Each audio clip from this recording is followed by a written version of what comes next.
Hotel কিংবা রেস্তোরাঁ বা নামি দামি কোনো রেস্টুরেন্ট বা কোনো অনুষ্ঠান বাড়ি যেখানেই যাই খাই না কেন, মন কিন্তু পড়ে থাকে বাড়ির ডাল ভাতেই।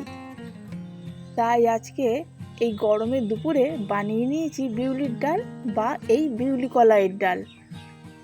এই ডাল রান্না করার জন্য লাগবে 1 চামচ মৌরি আর লাগবে পরিমাণ মতো আদা। এই বিউলির ডাল রান্না করতে গেলে কিন্তু বেশি কিছু উপকরণ লাগে না। তাহলে চলুন দেরি না করে বানিয়ে নিই। প্রথমেই আমি বিউলির ডালটাকে জলে ভালো করে ভিজিয়ে নিয়েছি। এবার হাত দিয়ে ভালো করে ধুয়ে নেব। 3-4 বার ধোয়ার পর আমি এই ডাল আধ ঘন্টার জন্য ভিজিয়ে রেখে দেব। আধ ঘন্টা হয়ে গেলে আমি ডাল প্রেসার কুকারে দিয়ে 5 থেকে 6টা সিটি দিয়ে নেব। ও হ্যাঁ, তার আগে ডালটা প্রেসার কুকারে দেওয়া হয়ে গেলে তাতে পরিমাণ মতো জল, লবণ আর দিয়ে দেব 1 চামচ কাঁচা সর্ষের তেল। লবণ কিন্তু পরিমাণ মতন আন্দাজ করে দিতে হবে। দুপুরবেলা গরম ভাতের সাথে যদি বিউলির ডাল থাকে তাহলে কিন্তু আর অন্য কিছুই লাগবে না। তবে আলু পোস্ত, ঝিঙে আলু পোস্ত, মশলা পটল ভাজা এগুলো থাকলে ঠিক মন্দ হয় না। যাই হোক, মিক্সিতে আমি এই ডালের জন্য মশলা বেটে নেব। 1 চামচ মৌরি আর দিয়ে দিচ্ছি পরিমাণ মতো আদা আর দিয়ে দিচ্ছি সামান্য পরিমাণে জল দিয়ে মিক্সিতে আমি একটা এইরকম থিক পেস্ট বানিয়ে নিলাম। ততক্ষণে আমার ডালও ভালোভাবে সিদ্ধ হয়ে গেছে। এইবার আমি ডালে ভালো করে কাঁটা দিয়ে নিলাম, দিয়ে দিচ্ছি পরিমাণ মতো জল।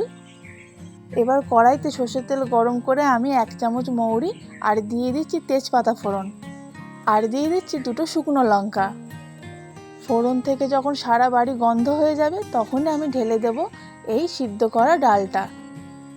সিদ্ধ করার টাইমে যেহেতু লবণ দেওয়া আছে তাই এরপরে যখন লবণ দেবেন লবণটা কিন্তু চেক করে নিয়ে দিতে হবে। এবার আমি দিয়ে দিচ্ছি এর মধ্যে লবণ আর অল্প সামান্য হলুদ দিয়ে খুন্তিতে নাড়াচাড়া করে নিচ্ছি। ডাল ঠিক এই রকমভাবে যখন ফুটে আসবে তখন আমি এর মধ্যে দিয়ে দিচ্ছি মৌরি আদা বাটা। এই মৌরি আদা বাটা দেওয়ার পর কিন্তু ডাল থেকে কিন্তু একটা আলাদা অসাধারণ একটা গন্ধ বেরোবে। ব্যাস, ডাল রান্নার কাজ কিন্তু শেষ পর্যায়ে। এইবার খালি অপেক্ষা যতক্ষণ না আদার গন্ধটা থিতিয়ে আসছে। কাঁচা আদার গন্ধ যতক্ষণ না বেরোনো বন্ধ হচ্ছে ততক্ষণ কিন্তু ডাল আমাদের ফুটিয়ে যেতে হবে ঠিক এই রকম করে। মিনিট 5-7 পরেই আদার গন্ধটা যখন বেরোনো বন্ধ হয়ে যাবে তখন ব্যাস আমাদের ডাল কিন্তু কমপ্লিট। এইবার আর দেরি না করে চটজলদি গরম গরম ভাতের সাথে এই বিউলি কলাইয়ের ডাল পরিবেশন করুন। আর যদি ইচ্ছা করে আলু পোস্ত, ঝিঙে আলু পোস্ত বা মশলা পটল ভাজা দিয়ে খেতে তাহলে আমার চ্যানেলে আগে থেকেই রেসিপিগুলো দেওয়া আছে, আপনারা চাইলেই দেখে নিতে পারেন।